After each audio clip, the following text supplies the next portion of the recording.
Shalom Pure People, welcome back to Pure Talks. Kembali lagi bersama gue Rival Andreas. Gak perlu nama lengkap sebenarnya, cuman kebiasaan kalau perkenalan. Oke guys, jadi hari ini gue gak akan ngobrol sendiri. Seperti biasa, Pure Talks itu kita ngobrol sesuatu hal bersama anak muda. Nah, seperti biasanya gue gak akan ngobrol sendiri teman-teman semua, Pure People semua. Gue akan ngobrol sama satu orang yang keren banget. Ini tuh adalah seorang hamba Tuhan, masih muda. Dia juga kayaknya juga artis TikTok, tapi sebagai hamba Tuhan begitu. Mungkin gak usah berlama-lama lagi, kan bosen yang ngeliat muka gue. Itu juga muka gue di zoom banget lagi di PPT, ya ampun. Itu sekalian aja nggak di zoom ke hidungnya doang tuh, hidung gue gede banget lagi. Oke, tanpa berlama-lama lagi, mari kita sambut Ko Revi Halim. Halo Bro Rivel, halo semuanya. Halo kok. Ya ampun, boleh gak sih itu lain kali ya foto gue enggak, jangan di zoom gitu, hidung gue gede banget lagi. Hidung gue kayak habis ditonjok tau gak? Oke, Ko Revi mungkin boleh kenalin diri dulu ke Pure People. Pure People pengen tahu Ko Revi itu siapa sih sebenarnya? Boleh, siap. Oke, halo Pure People, aku mau perkenalan diri sedikit. Kan kalau kata orang-orang nggak kenal maka nggak sayang ya. Biar kita bisa lebih akrab. Jadi nama aku Revi, aku saat ini kerja di sebuah gereja lokal di GBI Gilgal, jadi di bawah kepemimpinan dari Pastor John Mogi, dan juga aku sekarang itu suka sharing firman Tuhan ke gereja-gereja, ke komunitas-komunitas.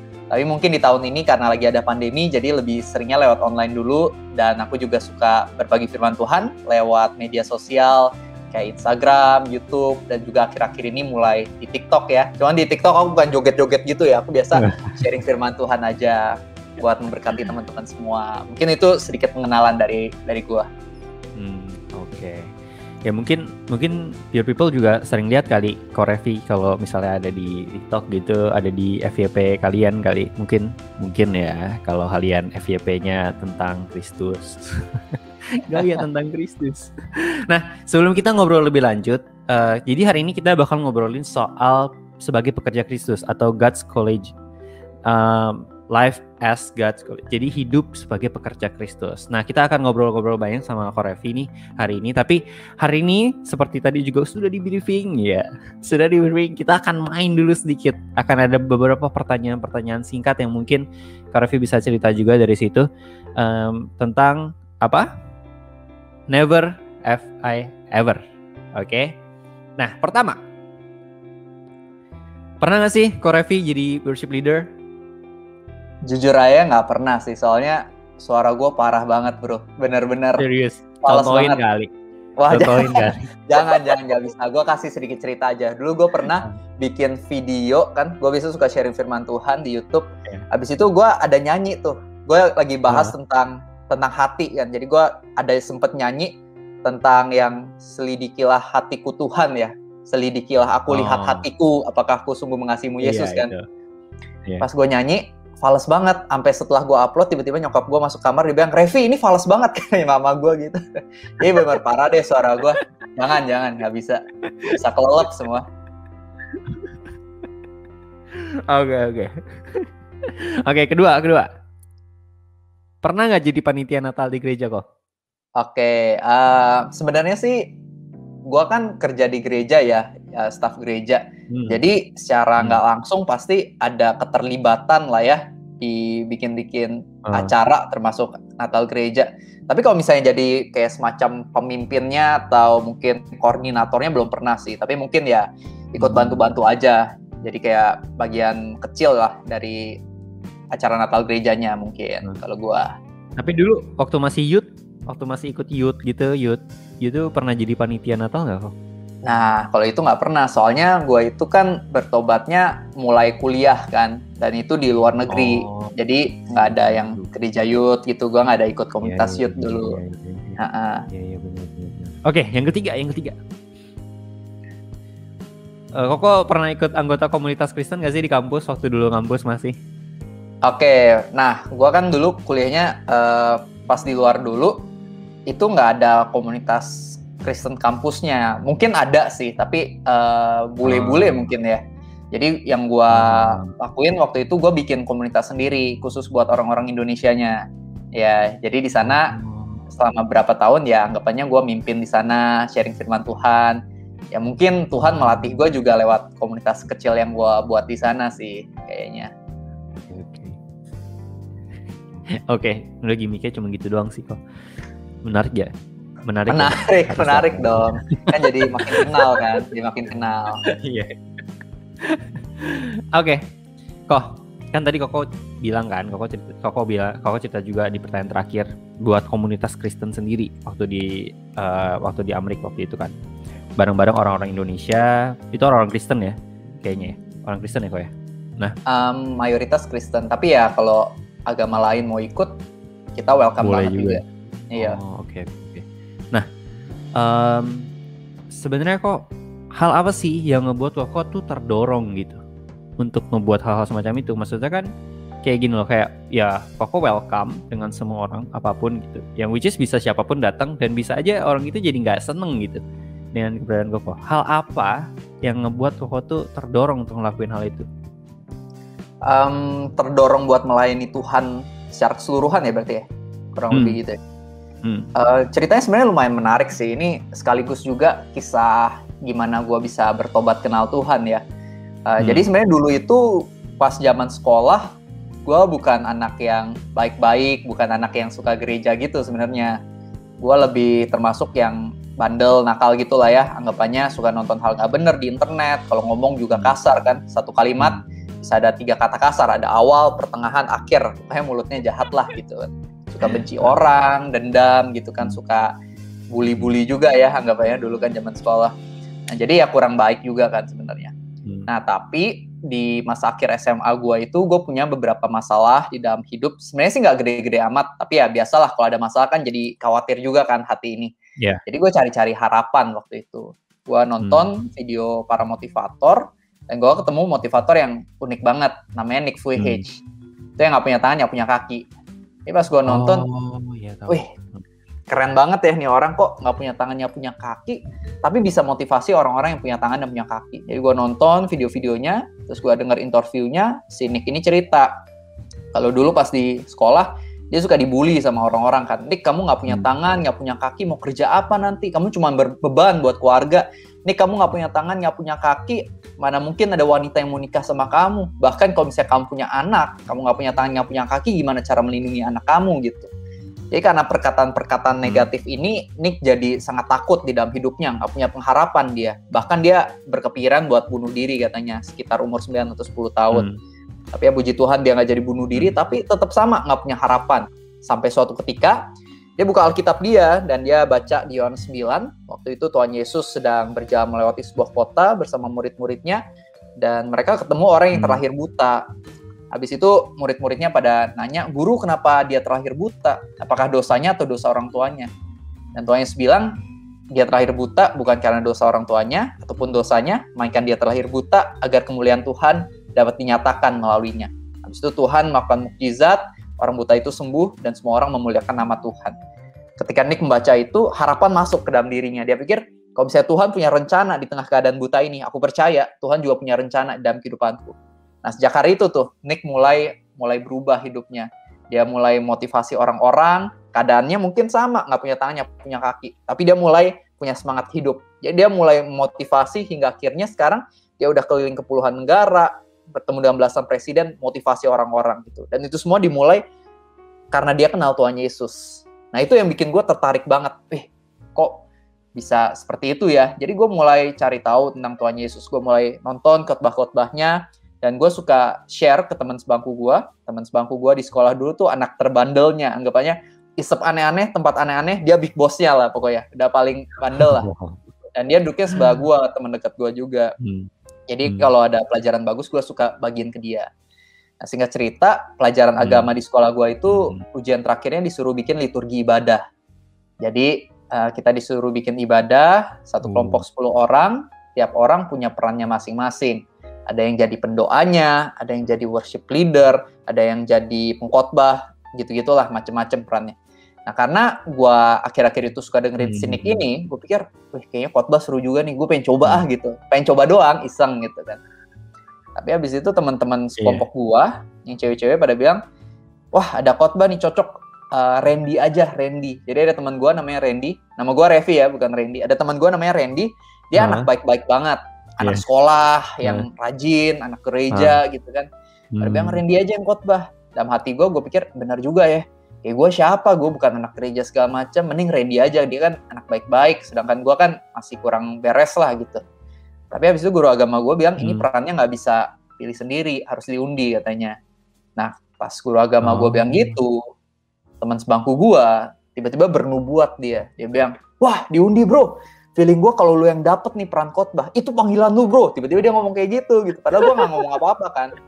Biasa kan orang dinubuatin sama pendeta terkenal, kalau gue sama orang narkobaan gitu kan. Nah, habis itu jadi ya udah para cewek-cewek sama Randy maju ke depan, ambil kertas undian, nggak ada yang dapat tuh peran khotbah. Akhirnya gue, teman sebangku gue sama satu lagi kita maju ke depan, masing-masing ambil kertas undian, dan lucunya beneran gue yang dapat peran khotbah gitu kan dari 10 kertas itu. Kaget dong. Teman gue lebih kaget lagi, dia bilang, gila bro, beneran dapat, nggak bohong bro, ini panggilan lu.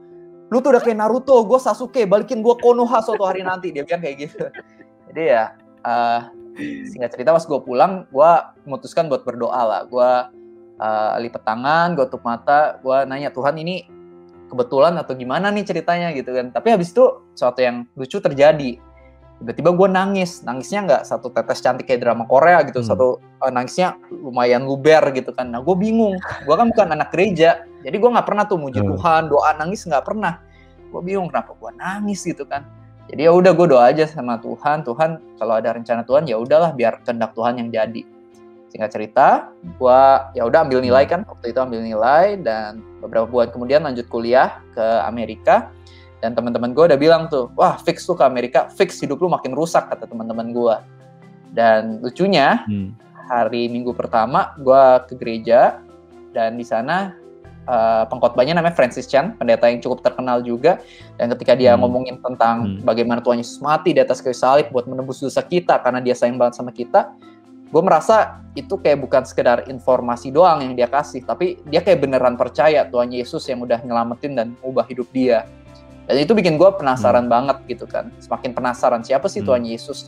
Jadi gue mulai baca semua buku dia. Gue baca Alkitab. Mulai suka nonton khotbah. Dan sedikit demi sedikit ya gue makin kenal sama Tuhan. Dan ya di sana akhirnya gue coba bikin komunitas yang tadi sempat kita bahas. Gue bikin komunitas. Gue bikin website namanya Grace Dep. Habis itu ya mulai bikin di YouTube, Instagram, segala macam. Nah singkat cerita, ada gereja atau komunitas yang undang gue khotbah. Nah habis itu ya udah gue khotbah di acara itu, dan lama-kelamaan makin banyak orang yang undang, sampai hari ini ya diundang ke acara ini juga. Jadi ya itu yang unik menurut gue ya. Kayak Tuhan memanggil gue bukan karena gue begitu hebat gitu kan. Anggapannya dulu masih kurang baik pergaulannya, pengetahuan soal Alkitab bisa dibilang 0 gitu ya. Tapi Tuhan memilih gua, memanggil gua, dan juga mau menggunakan gua ya. Ini yang disebut sebagai grace, kasih karunia ya. Tuhan memanggil bukan orang-orang yang sempurna, tapi dia menyempurnakan orang-orang yang dia panggil. Tuhan kita adalah Tuhan yang berspesialisasi dan menggunakan orang-orang yang gak memenuhi syarat. Tapi aku jadi tertarik gini, kayak Koko tadi cerita bahwa Koko bukan orang yang ada perbandingan nih. Ketika Koko cerita tadi kan ada si Randy dan si Revi, ya kan? Si Randy yang super takut akan Tuhan, hidupnya baik, sekolahnya rajin, dan segala macam. Dan ada seorang Revi yang mungkin merasa bahwa dirinya adalah ya gue sama teman sebangku gue, ya dia 12, gue 9 lah gitu kan, misalnya gitu. Bisa. Itu tuh, dan gue ngerasa gak sedikit orang ngerasa kayak gitu gak sih kok? Kayak maksudnya a lot of people nowadays gitu kayak ngerasa bahwa ya gue gak layak gitu. Pendapat lo apa? Gue sebenarnya penasaran banget nih soal ini, karena gue tahu ada beberapa teman-teman gue kok yang kayak gitu juga. Maksudnya dia ngerasa bahwa dirinya itu gak layak buat melayani Tuhan. Dia ngerasa bahwa dirinya itu belum lah, gue tuh gak sebaik yang di luar lah gitu. Kalau menurut lu gimana tanggapan? Kalau menurut gue sebenarnya ya setiap dari kita nggak ada satupun yang layak ya menurut gue. Setiap dari kita kan berdosa. Bahkan kalau misalnya kita lihat di Alkitab aja kan yang Tuhan pakai Petrus menjala ikan, nelayan gitu kan. Pengetahuan soal kitab Tauratnya mungkin sangat amat rendah gitu kan. Contoh lain, Tuhan pakai Daud, gembala domba gitu kan, buat jadi raja, aneh gitu kan. Habis itu Tuhan pakai Paulus. Paulus dulu pembunuh orang-orang Kristen. Wah, itu udah maknyus banget, itu udah kayak level tertinggi kali kan dari orang yang gak layak gitu. Tapi Tuhan pakai dia untuk jadi penginjil yang luar biasa kan. Di Perjanjian Baru aja kan banyak surat-surat dia gitu kan. Jadi ya Tuhan kita balik lagi kayak kalimat yang gue sampaikan tadi, berspesialisasi dan menggunakan orang-orang yang gak memenuhi syarat gitu. Jadi kalau misalnya kamu merasa gak memenuhi syarat, ya percayalah bahwa Tuhan masih bisa menggunakan kamu. Dia bisa mengubah kamu, dia bisa memulihkan kamu. Seperti dia mengubah kehidupan saya, mengubah kehidupan Nick, mengubah kehidupan dari para tokoh-tokoh Alkitab juga. Betul. Nah, Koko kan sebelumnya kuliahnya adalah food tech. Kita udah sempat ngobrol tadi juga ya, food teknologi gitu kan. Yang which is sekarang tidak ada gunanya. Ilmu-ilmu food itu tidak ada gunanya sekarang. Dan sekarang banyak banget, sering banget ngelakuin sharing, terus khotbah di banyak komunitas gitu ya, komunitas Kristen yang ada di Indonesia gitu. Apa sih yang Koko rasain ketika Koko sharing, entah itu di Instagram, entah itu di secara live atau secara online seperti ini? Sebenarnya apa sih yang Koko rasain dalam diri Koko gitu? Kalau menurut gue yang gue rasain fulfillment ya, merasa puas kayak gue percaya setiap dari kita manusia diciptain dengan sebuah tujuan gitu. Tujuan ultimate-nya atau tujuan yang keseluruhannya sebenarnya adalah untuk memuliakan Tuhan dengan cara melayani sesama. Tapi bentuknya beda-beda tiap orang. Ya kan tergantung sama kemampuan dan panggilan yang dikasih Tuhan kan. Jadi mungkin kalau gue kan berkhotbah, mungkin ada yang lain emang panggilannya dipanggil Tuhan jadi berkat sebagai dokter, atau ada yang jadi pengusaha juga bisa melayani Tuhan loh sebenarnya kan, tidak usahanya. Atau mungkin di dalam hal-hal lain mungkin jadi insinyur atau arsitek, apapun itu. Tapi intinya selalu sama, melayani Tuhan. Nah ketika kita melayani Tuhan dengan cara jadi berkat buat orang lain, gue percaya kayak yang gue rasain itu fulfillment gitu, merasa puas, merasa gue udah melakukan alasan kenapa gue diciptain, gue berguna buat orang lain, ada kebahagiaan yang lebih dibandingkan keegoisan ya, kan kayak yang firman Tuhan bilang kan, lebih berbahagia memberi daripada menerima. Jadi itu yang gue rasain juga sih, ketika kita jadi berkat buat orang lain, menurut gue hati kita pasti akan punya sukacita yang lebih dibandingkan orang-orang yang mungkin dalam hidupnya nggak mau melayani atau nggak mau jadi berkat. Gue jadi teringat ini kok. Ada satu quotes di Instagram sering banget kayak hal yang paling egois yang bisa kita lakukan dalam dunia ini adalah membuat orang lain bahagia. Wadaw. Wah, mantap juga ya. Keren. Iya. Karena emang bener sih, gue ngerasain banget, dan mungkin Koko juga ngerasain hal yang sama gitu. Ketika orang senang dengan apa yang kita lakuin, ketika orang ngerasa fulfill dengan apa yang kita lakuin, kita pun punya rasa senang yang berlipat-lipat ganda gitu dibanding kita berusaha menyenangkan diri kita sendiri, ya nggak sih? Betul. Ya kayak, wah itu luar biasa sih. Benar-benar. Soalnya kalau misalnya, gimana? Kenapa kok? Enggak, gue cuma pengen nambahin aja. Soalnya kalau misalnya kita egois tuh, kita nggak akan pernah merasa cukup sih. Kayak kalau terus cari uang buat diri sendiri, pasti selalu merasa kurang. Akhirnya nggak happy sih. Ya kan? Lanjut bro. Kita punya apa tuh? Nggak apa-apa, lanjut maksudnya. Lanjut. Nah kita juga punya kayak misalnya banyak contoh juga kan. Kayak kita bisa lihat juga orang-orang di berita banyak banget kan. Kita bisa lihat bahwa orang-orang yang ya kita juga mikir ya, ini orang kan udah kaya banget ya. Buat apa coba dia ngelakuin hal-hal semacam itu yang ujung-ujungnya nama baiknya tercoreng lah atau segala macamnya, ya pastinya aneh banget gitu. Dan seperti yang Koko bilang tadi, semakin kita egois, kita nggak akan pernah puas. Nah kok, dalam segala hal yang kita lakuin, itu pasti ada rintangannya. Dan aku pengen nanya nih, sebagai pelayan Tuhan yang maksudnya full time kayak Koko gini, rintangan apa sih? Mungkin banyak orang yang kayak ngerasa jadi hamba Tuhan ya udahlah lu tinggal ngomong aja gitu loh, kayak ya ngomong aja apa yang tercatat gitu. Lu tinggal ngomong, apa susahnya gitu. Kenapa lu kayaknya harus stres, apaan sih susahnya gitu jadi hamba Tuhan? What is it gitu? Kalau menurut gua salah satu tantangannya tentu dalam segi ekonomi ya. secara ekonomi tentu dengan yang bekerja di bidang sekuler, pasti yang bidang sekuler secara normalnya pasti jauh lebih banyak gitu kan ya dibandingkan yang hidup di pelayanan. Tapi ya yang gue percaya dan gue lihat sampai hari ini Tuhan pelihara dengan begitu luar biasa ya. Gue dari gue khotbah, dari gue pelayanan di gereja, jujur aja secara ekonomi nggak begitu baik. Tapi karena gue terus memberi ya, maksudnya diundang gue khotbah aja. Kalau misalnya di sosial media ya gue kasih sumber daya gratis gitu kan ya. Ya pas gue keluarin buku ternyata orang mau beli, mau baca. Nah itu kan bisa jadi sumber penghasilan yang baik juga buat kehidupan gue. Jadi ya gue melihat ketika kita fokus memberi, Tuhan mencukupkan lewat sumber-sumber lain juga. Itu yang pertama. Yang kedua, menurut gue tantangannya itu ya banyak haters ya. Banyak haters. Mungkin apalagi soalnya kan sekarang kita di era digital ya, era sosial media. Yeah. Dan gue juga fokusnya kan pelayanan, kasih sumber daya lewat TikTok, lewat Instagram. Jadi yang namanya haters tuh banyak banget gitu. Orang yang ngata-ngatain segala macam. Dan kita semakin lama semakin sadar nggak bisa puasin semua orang. Gue cerita sedikit, gue pernah ngepost intinya di TikTok gue tentang Tuhan Yesus tuh Tuhan Sang Pencipta. Malamnya gue post, paginya gue bangun, view-nya udah 1,5 juta, seneng dong awal, banyak yang nonton.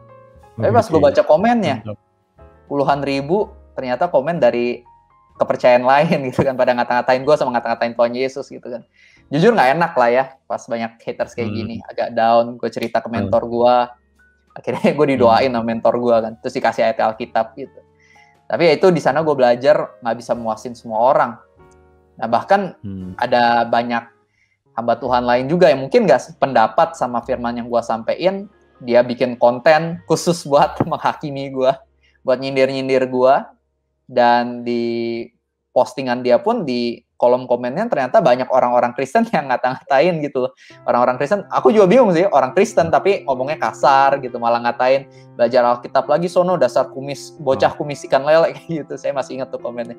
Nah habis itu, ya itu contoh lain. Terus contoh ketiga, gue pernah lagi kelas pengajaran di gereja gue sendiri waktu itu. Pas gue lagi tengah-tengah ngajar, lewat online kan, tiba-tiba ada yang nyalain mic.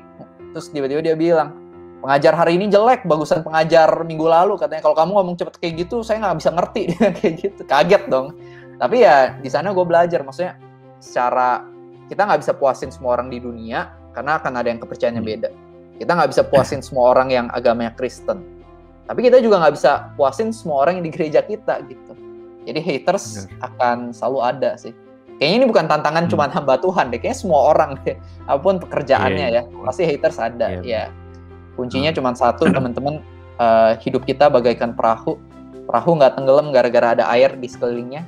Tapi perahu tenggelam ketika dia membiarkan air masuk ke dalam dirinya. Jadi haters akan selalu ada di sekeliling kita. Yang penting kita nggak usah biarin itu masuk ke hati dan pikiran kita. Kita terus fokus aja, produktif, lakukan yang terbaik, layani Tuhan. Fokus jadi berkat aja, nggak usah peduliin orang-orang haters ini. Kayak sang ahli teologi yang ternama bernama Taylor Swift katakan, haters gonna hate, so just shake it off. Aku cuma bersanda ya, Taylor Swift penyanyi dan ahli teologi. Ya, begitu sih bro. Mantap. Tapi gue penasaran bahwa apa yang lo lakuin waktu awal-awal ketika lo tahu ada orang yang lakuin itu, what you do selain kontak mentor? Oke, ketika ada haters gitu, yang gue lakuin ya doa ya tentu ya, doa minta ketenangan dari Tuhan. Habis itu yang kedua ingetin diri sendiri lagi sih, maksudnya kayak yang tadi gue sampein juga ya, maksudnya haters itu akan selalu ada.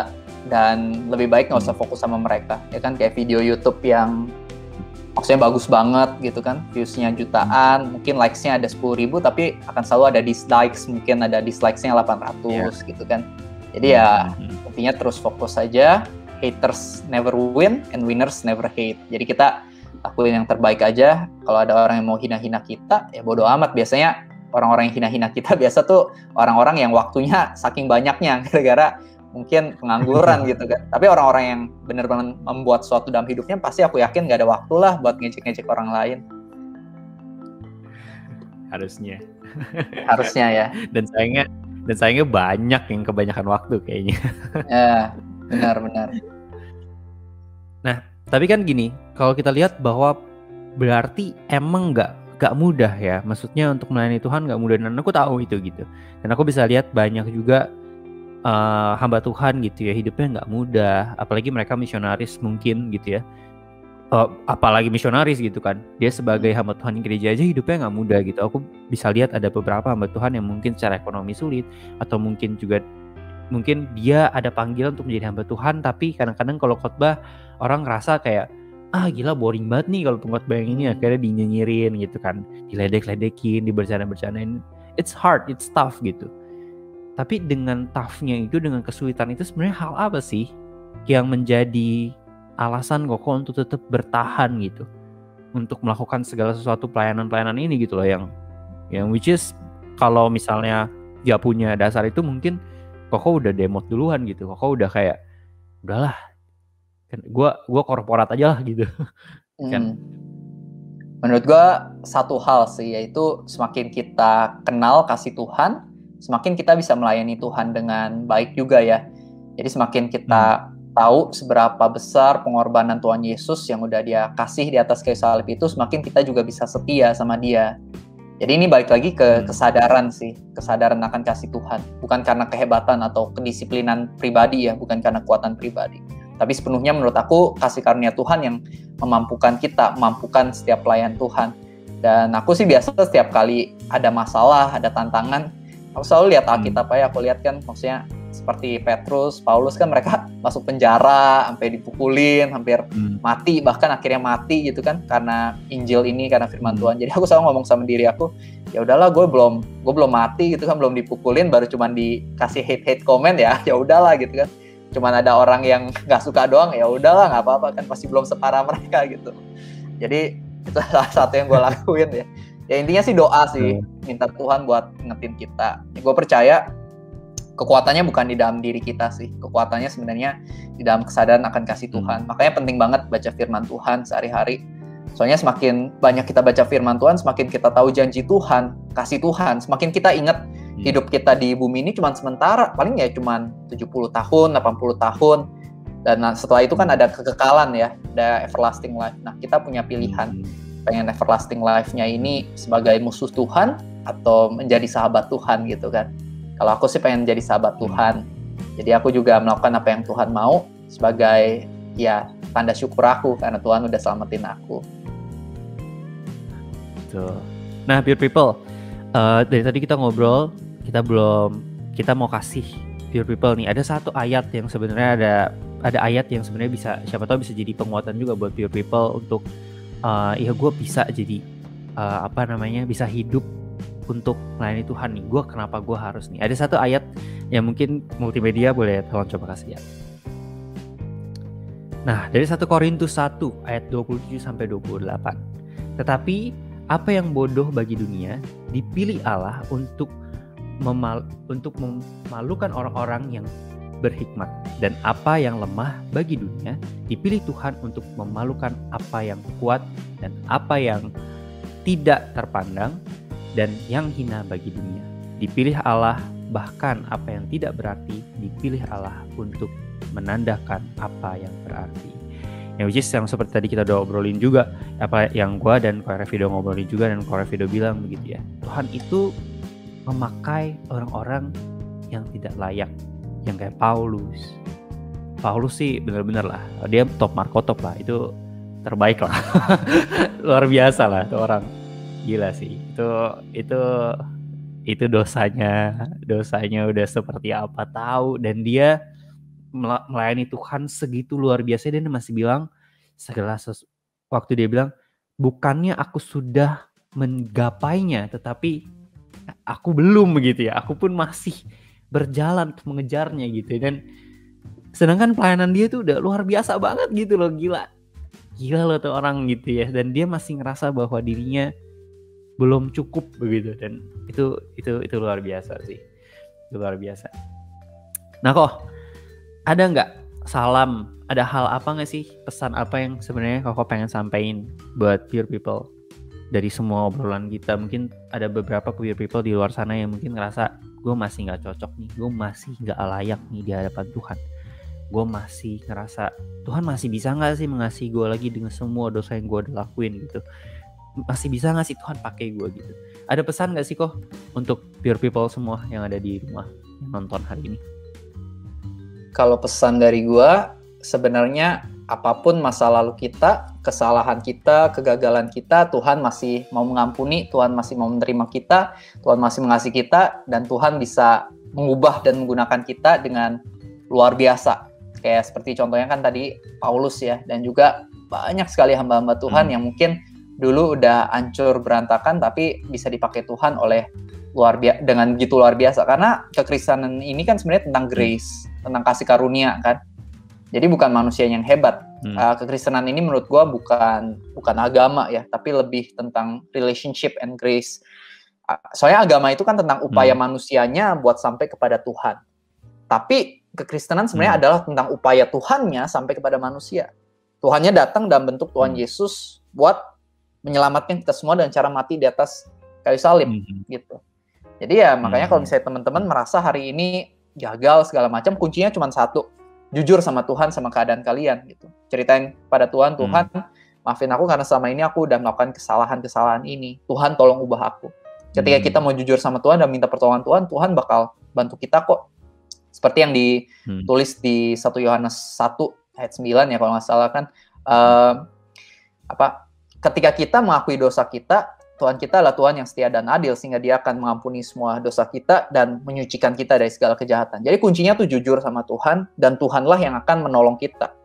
Orang-orang punya pemikiran keliru, mereka pikir, gue harus ubah diri gue dulu, baru Tuhan akan terima gue. Ini kan pemikiran yang sebenarnya salah. Sebenarnya kita datang kepada Tuhan, dan Tuhanlah yang akan mengubah kita. Jadi hal pertama yang harusnya kita lakukan ketika kita jatuh ke dalam dosa, bukan lari dari Tuhan, melainkan lari kepada Tuhan. God is not mad with you, but God is madly in love with you. Mungkin gue kasih satu cerita lagi, boleh ya bro? Dari Alkitab. Cukup kan waktunya? Boleh. Oke. Cukup, jadi masih panjang.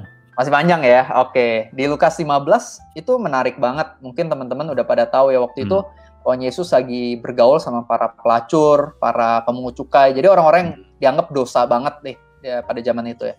Para Farisi, ahli Taurat pada komplain gitu kan. Oh, Tuhan Yesus kenapa lu main sama orang-orang berdosa kayak gini? Dan Tuhan Yesus kasih 3 buah cerita. Cerita yang terakhirnya paling menarik. Tuhan Yesus bilang, ada seorang ayah punya 2 orang anak. Anak yang terakhir ini, anak yang bungsu ini kurang ngajar katanya. Anak yang bungsu ini bilang pada papanya, Papa, berikanlah aku harta warisan yang seharusnya menjadi bagianku. Ini perkataan yang kurang ngajar banget. Karena kalau misalnya ada anak yang ngomong kayak gitu pas orang tuanya masih hidup, artinya tuh dia lagi bilang pada papanya, Papa lu mati aja lah, gue pengen duit lu. Kayak gitu sebenarnya. Ya kasar banget. Tapi papanya ini kasih uangnya. Dan setelah itu anak ini malah menjual semua harta yang dikasih papanya. Dia tinggalin papanya, dia tinggalin rumah. Dia pergi ke negeri yang jauh, hidup dalam dosa, berfoya-foya. Sampai akhirnya jatuh miskin. Uangnya habis semua, ludes. Saking gak ada duit, lapar. Jadi dia kerja di sebuah peternakan babi. Dia lihat makanan babi aja sampai ngiler. Dan di sana dia sadar dia udah jatuh begitu dalam, dia pengen pulang balik ke rumah, tapi dia pikir, aduh, bapak gue mana mungkin masih mau terima gue. Jadi dia pikir, oh ya udahlah, gue coba aja ngemis supaya dia jadiin gue salah satu dari hambanya atau budaknya aja deh. Jadi dia memberanikan diri buat berjalan pulang ke rumah. Tapi menariknya, dikasih tahu oleh cerita Tuhan Yesus, sang ayah ini gak menunggu di rumah dengan tangannya dilipat, melainkan ketika bapaknya ini lihat anaknya lagi jalan pulang, papanya langsung tinggalin rumah, lari kepada anaknya, membuka tangannya lebar-lebar dan memeluk anaknya. Dikasih yang namanya jubah, cincin, sepatu, dia panggil hamba-hambanya, ayo adain pesta, karena anakku yang pergi, dia telah pulang kembali. Anaknya ini masih kotor, masih bau dari kandang babi, tapi dia peluk dalam gitu erat, dicium sama papanya. Kasih yang begitu sangat luar biasa, dan sebenarnya ini adalah penggambaran dari apa yang Tuhan Yesus lakukan. Kita semua manusia berdosa, tapi Tuhan Yesus dia nggak tunggu di sorga dengan tangan terlipat, melainkan dia tinggalin sorga, dia berlari kepada kita, datang ke bumi, dan mati di atas kayu salib itu dengan tangan terbuka lebar buat nunjukin kita semua bahwa dia selalu siap untuk menerima kita kembali ke sisinya. Jadi itu pesan aku buat teman-teman yang mungkin merasa nggak layak. Ketahuilah bahwa kasih Tuhan jauh lebih besar dari kesalahan kamu. His mercy is greater than your mess. Wow. Kok tapi aku masih ada pertanyaan, hal yang aku pengen tahu sih sebenarnya.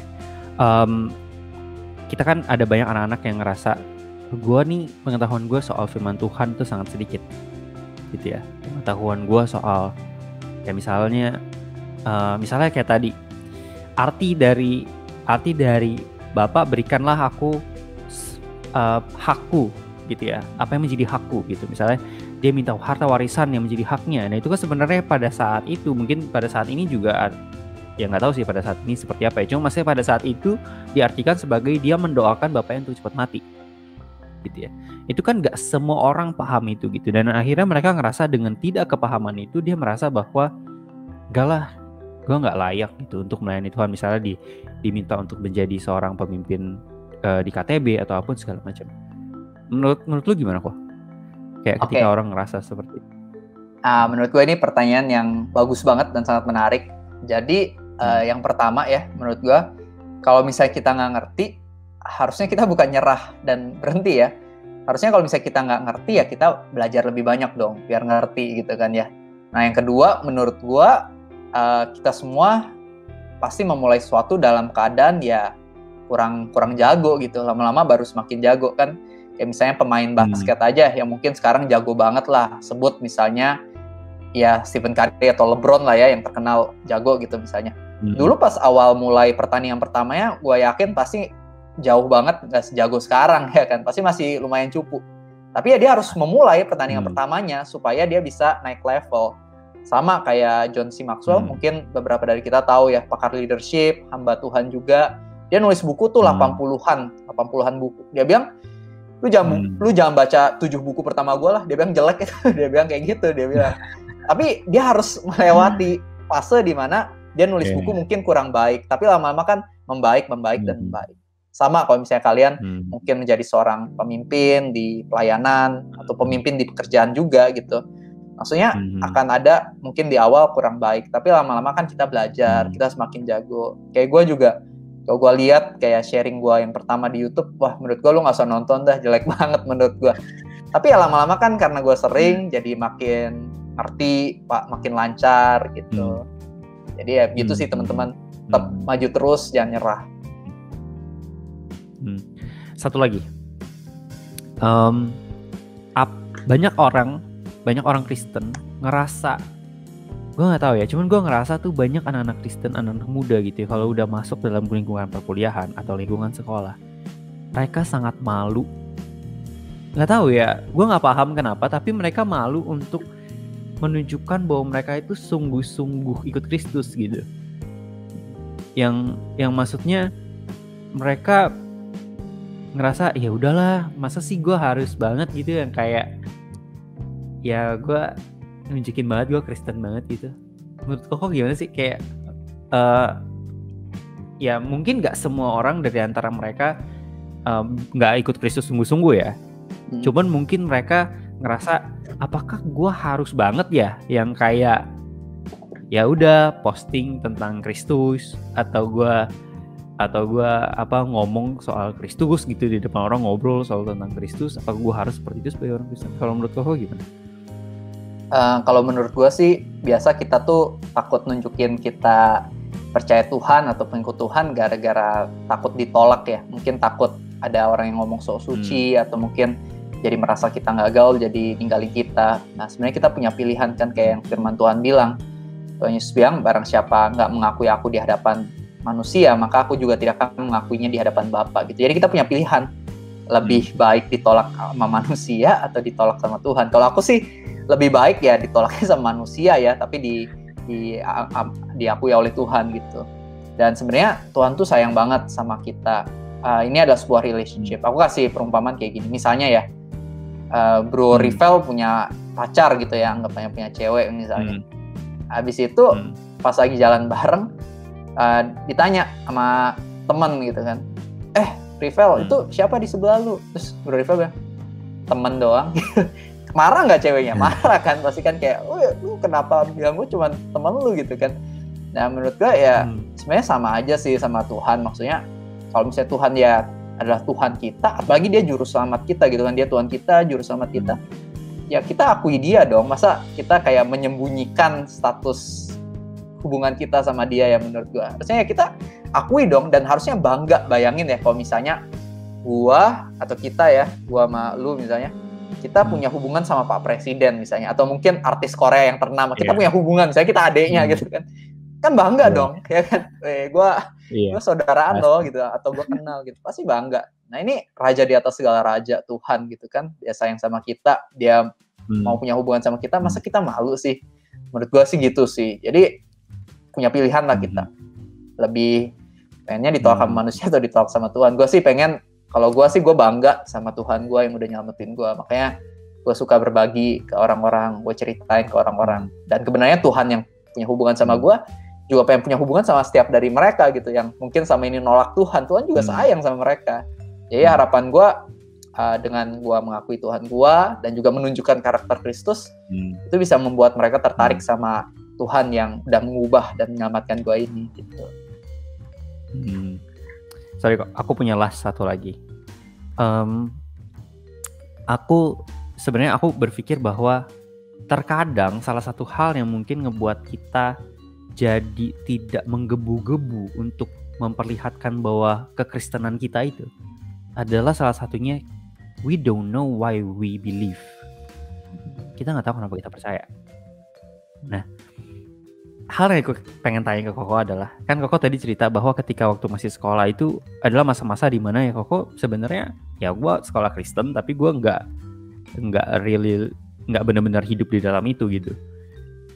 Yang which is bisa dibilang aku pernah ngalamin masa di mana memang aku Kristen tapi aku belum benar-benar percaya Kristus itu siapa dan alasan aku kenapa percaya Kristus. Kalau aku boleh tahu, alasan Koko akhirnya merasa bahwa Kristus ini adalah jalan satu-satunya, adalah satu-satunya jalan dan Tuhan Juru Selamat itu kenapa?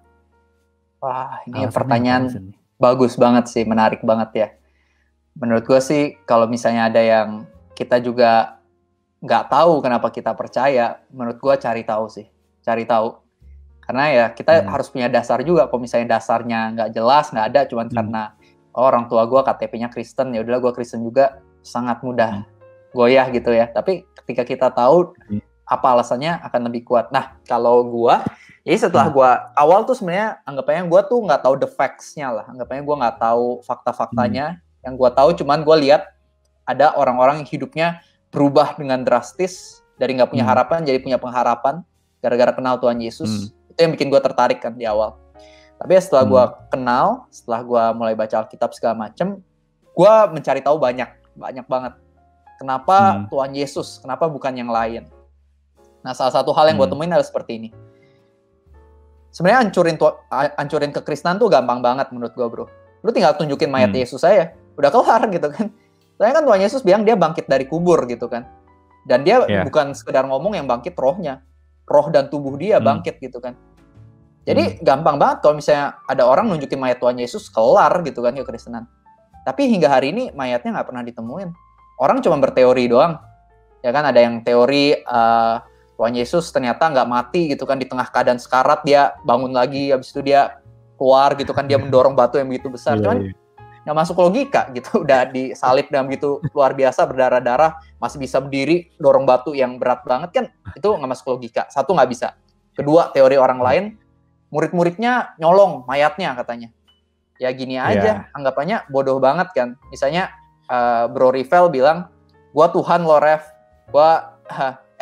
misalnya Bro Rivel bilang, Rev, gue nih sebenarnya penipu, gue bukan Tuhan, tapi gue bakal bilang ke orang-orang gue Tuhan, gue akan pura-pura bangkit. Nah setelah itu lu colong mayat gue ya, biar orang-orang pikir gue udah bangkit, terus lu ceritain tentang gue ke semua orang. Tapi nggak apa-apa ya, nanti lu dibunuh gitu. Kira-kira gue mau nggak ngelakuin? Nggak mau lah ya kan. Maksudnya gue udah tahu lu penipu, ngapain gue rela mati buat kebohongan gitu kan? Nggak jelas banget gitu kan. Nah sama murid-muridnya Tuhan Yesus gitu. Jadi teori mayat dicuri murid-murid bodoh juga menurut gua gitu. Jadi hingga hari ini ya mayat Tuhan Yesus nggak ditemuin gitu kan. Ya satu-satunya alasan yang menurut gua paling nyata adalah ya dia bangkit dari kubur seperti yang dia katakan gitu. Itu mungkin salah satu reason yang menurut gua cukup kuat kenapa kita bisa percaya Tuhan Yesus. Dan yang kedua ya, gua tiba-tiba keinget sekarang ini bisa dibilang salah satu pribadi yang paling famous di dunia ya Tuhan Yesus kan. Anggapannya tinggal dua pilihannya. Antara dia pembohong terhebat di dunia, atau dia emang beneran Tuhan dan Juru Selamat. Menurut gue pilihannya dua itu gitu. Nah sekarang tinggal ya menurut kita mau gimana. Tapi ya menurut gue sebelum lu ambil pilihan lu, make sure lu cari tahu fakta-faktanya dulu. Dan yang ketiga juga menurut gue yang paling menarik dari kekristenan, ini satu-satunya kepercayaan yang menunjukkan unconditional love. Di kepercayaan lain nggak ada. Kayak yang tadi gue sempat bahas, yang namanya agama, anggapannya lu harus berbuat baik, dan kalau misalnya lu cukup baik, lu bisa diterima anggapannya sama semacam dewanya gitu. Lu bisa diberkati sama semacam dewanya, kayak gitu kan. Jadi lu harus bikin baik dulu. Kalau misalnya lu nggak bikin baik, nggak sesuai sama apa yang dewanya mau, lu ya dapat sesuatu yang kurang baik gitu kan, sesuatu yang buruk. Nah ini di kekristenan ceritanya kitanya yang penuh dosa, ya kan, Roma 5 ayat 8, Tuhan mendemonstrasikan kasih-Nya untuk kita dengan cara ketika kita masih berdosa, Kristus mati buat kita. Manusia yang masih bobrok, penuh dosa, udah berkhianat, Tuhannya rela mati buat nyelamatin manusianya. Ini gila banget gitu kan. Ini yang unconditional love, grace, satu-satunya hal yang gak dimiliki oleh kepercayaan lain. Dan ya ini salah satu hal juga yang bikin gue benar-benar tertarik dengan Kristenan gitu. Dan which is alasan itu bisa berbeda-beda ya. Setiap orang bisa menemukan alasannya masing-masing untuk mereka percaya gitu kepada Kristus. Mungkin ada orang yang percaya kepada Kristus bukan karena fact, tapi tentang bagaimana kehidupan mereka ngerasa bahwa Kristus menyelamatkan mereka. Itu juga bisa begitu ya. Dan jadi bagi people semua nggak selalu jadi patokan bahwa kalau lu alasannya bukan fakta itu satu hal yang salah gitu. Enggak. People semua orang punya cerita masing-masing bersama Kristus. Mungkin Korevi punya cerita bersama Kristus yang seperti ini. Nggak harus pure people sama seperti Korevi. Bisa jadi pure people ngalamin sesuatu yang berbeda. Dan which is cerita itu ketika teman-teman pure people ceritain, itu bisa jadi berkat juga buat kita, buat orang-orang banyak. Mungkin buat Korevi juga gitu kan. Jadi kayak doesn't matter gitu, apapun cerita itu, ya Tuhan bakal pakai lu seberapapun berdosa lu. Tadi Korevi inget teman pure people semua inget apa yang Korevi bilang. Sebesar apapun dosa lu, sebesar apapun ketidaksempurnaan lu, Tuhan tetap sayang lu, Tuhan tetap cinta sama lu, Tuhan tetap adalah Tuhan yang mau menebus semua manusia, Tuhan yang mengasihi manusia. Jadi unconditional love itu tetap ada buat lu semua gitu. Korevi mungkin ada hal yang mungkin mau disampaikan lagi untuk pure people semua, yang pure people mungkin harus ingat terus dan bisa nguatin pure people untuk menjalani hari-harinya. Menurut gue satu pesan terakhir, jangan lupa buat saat teduh, doa, baca firman Tuhan, karena itu yang terpenting ya. Kan Roma 10 ayat 17 juga bilang iman timbul dari pendengaran, dan pendengaran dari firman Kristus gitu. Jadi kalau misalnya kita nggak pernah baca firman Tuhan atau jarang, ya jangan heran kalau misalnya imannya lemah, mudah goyah atau bagaimana. Ya sehari-hari baca firman Tuhan gitu. Ketika kita baca firman Tuhan, kita dikuatkan kembali. Semakin kita ingatkan akan kasih Tuhan, janji Tuhan, arahan dari Tuhan. Gitu. Jadi kuncinya sederhana banget. Doa, baca firman Tuhan. Tuhan itu sahabat kita. Dia mau punya hubungan sama kita. Dan dia mau menolong kita di dalam semua aspek kehidupan kita. Nah, pure people semua, mungkin obrolan kita sampai sini aja, tapi aku pengen ingetin pure people, kalau pure people masih mau untuk berkontak sama Korevi dan masih penasaran banget sama apa yang Korevi lakukan dalam kehidupan Korevi dan apa yang Korevi sharingin, boleh banget untuk langsung catch up aja sama Korevi sendiri di TikToknya, langsung cari aja, namanya Revi Halim ya kok ya, kalau nggak salah ya, di TikToknya apa? Ada Revi Halim, ada Revi Halim 23 sama Grace Depp. Mantap. Nah itu langsung aja teman-teman di follow, diikutin. Terus teman-teman kalau masih mau ngobrol mungkin bisa kontak Korevi lewat Instagram mungkin ya. Korevi juga ada banyak di Instagram, atau langsung subscribe aja di YouTube-nya. Jadi bagi teman-teman masih penasaran sama Korevi, bisa langsung aja ke Korevinya. Dan teman-teman mungkin teman-teman juga penasaran banget sama apa sih yang Pure Talks akan ngobrolin ke depannya, dan mungkin komunitas kita akan ada apa aja, bisa langsung aja kepoin di Instagram kita di Lumina Gracia. Dan juga kita ada satu merchandise gitu. Untuk teman-teman mungkin mau mendukung komunitas kita Lumina Gracia, bisa langsung aja kepoin Instagramnya di lumiere.lgc. Dan kita juga ada TikTok nih guys. Ceritanya gila, anak hits zaman sekarang kalau nggak ada TikTok kurang hits kan. Jadi kita sekarang ada TikToks, namanya TikToks lagi pakai S loh, gue alay banget ya. TikToknya di Lumina Gracia. Jadi teman-teman langsung aja dikepoin supaya teman-teman bisa terus menerus update sama apa yang kita lagi lakuin sekarang ini di Lumina Gracia. Dan jangan lupa klik like, comment, dan subscribe di channel kita Lumina Gracia Community. Sebelumnya saya thank you banget. Gue mau say thank you, seluruh tim juga mau say thank you sama Korevi untuk hari ini kehadirannya dan menyediakan waktu untuk kita yang kita tahu Korevi ini sibuk banget, ada banyak banget pelayanan-pelayanan harus dilakuin. Dan teman-teman jangan lupa dibeli buku Korevi. Korevi sudah menulis 4 buku yang sudah tersedia untuk di online ya kok. Ada online juga nggak untuk pembelajaran online? Ya, untuk ada di Shopee, Tokped ada. Shopee, Tokped ada, silakan langsung dicari aja penulisnya Korevi Halim, dan Korevi sekarang lagi menulis 1 buku lagi. Silakan ditunggu teman-teman, ngomongin soal jujur kepada Tuhan. Bagi teman-teman yang mungkin sulit untuk jujur bersama Tuhan, kepada Tuhan, mungkin bisa belajar banyak dari bukunya Korevi. Oke, mungkin segitu aja informasi dan perbincangan kita hari ini. So thank you banget, thank you so much buat Korevi hari ini sudah hadir bersama-sama kita dan menjadi berkat buat teman-teman semua. So don't forget to be pure and bless. See you guys semuanya. God bless you.